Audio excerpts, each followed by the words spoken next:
Lebih suka menganggur dan diam di rumah, kesal saat sang istri menyuruh dirinya bekerja karena selama ini sang istrilah yang bekerja. Lelaki ini lebih memilih menghabisi sang istri.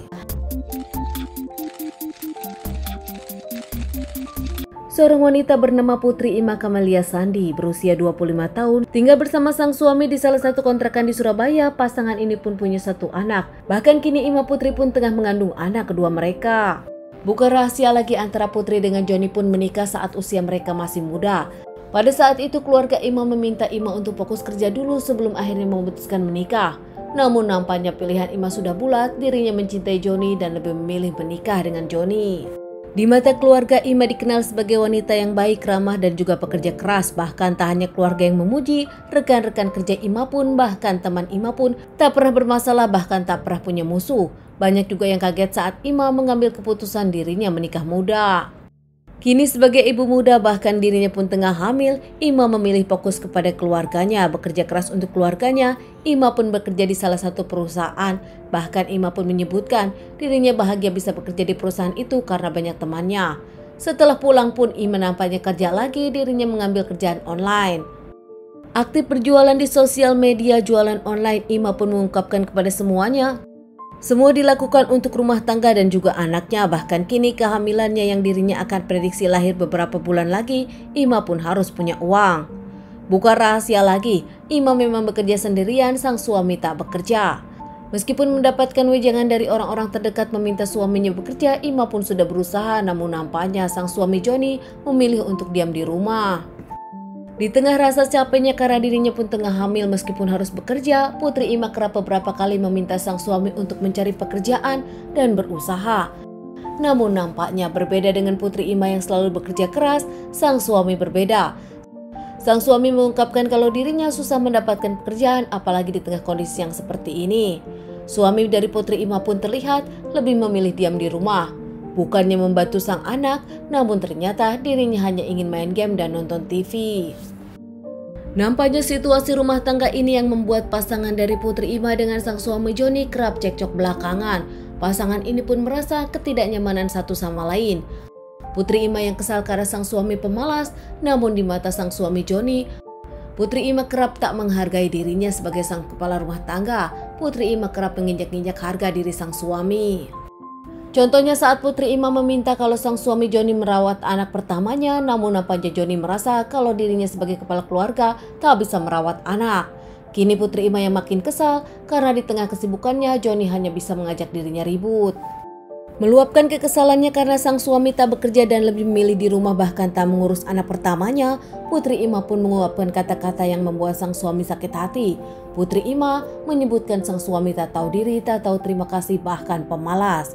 Joni sang suami tak terima hingga akhirnya melakukan penganiayaan kepada sang istri Putri Ima.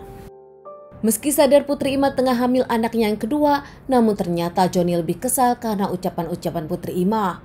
Mendekap Putri Ima dengan bantal, bahkan mencekik Putri Ima hingga akhirnya Putri Ima sudah tak bernyawa lagi dan ditinggalkan begitu saja di kasur oleh Joni sang suami. Menyimpan jasad Ima begitu saja di kamarnya. Bahkan di hari kedua, anak di dalam kandungan Putri Ima pun keluar dan sudah menjadi jasad. Saat itu keduanya makin membusuk di hari kedua, membuat Joni akhirnya berpikir dirinya membuang jasad tersebut di hari ketiga dengan meminta bantuan kepada temannya meminjam gerobak sampah. Saat itu temannya tak mengerti untuk apa Joni meminjam gerobak sampah. Menyimpan jasad di dalam karung dan dimasukkan ke gerobak sampah hingga berkeliling mencari lahan kosong, akhirnya Joni pun membuang di lahan kosong yang tak jauh dari masjid. Setelah itu Joni pun mengembalikan bak sampah, pulang ke rumah dan mandi. Joni seolah tak terjadi apa-apa. Tak lama, Joni ke kantor polisi setelah dirinya membuang identitas dan tas dari sang istri.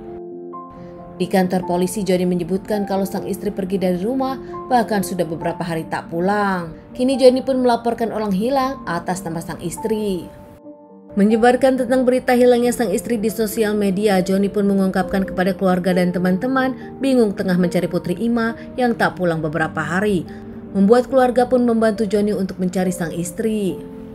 Saat itu seorang tukang parkir mencium bau tak sedap menyengat. Saat itu pun menyangka kalau bau busuk tersebut adalah bau busuk berasal dari hewan.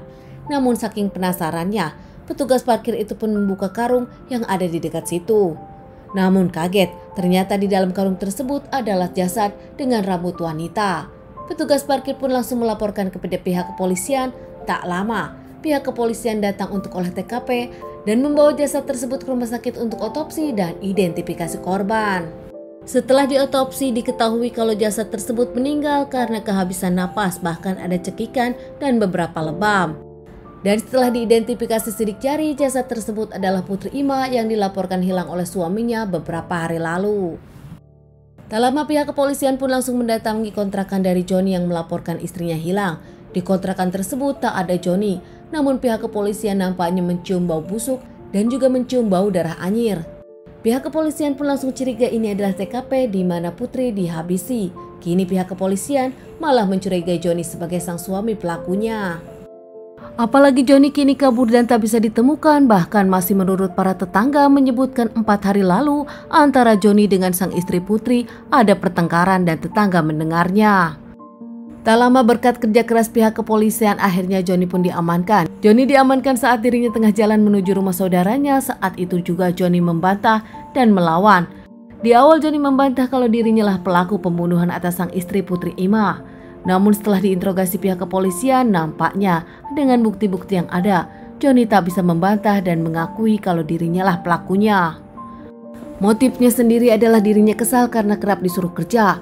Dari permasalahan ini pun Joni dinyatakan bersalah dan dihukum 14 tahun penjara. Mengaku menyesal karena dirinya telah menghabisi sang istri yang memang tengah mengandung, Joni pun kini sedih karena sang anak kehilangan sang ibu dan juga kehilangan dirinya. Anak dari Joni dan juga Ima dirawat keluarga Ima.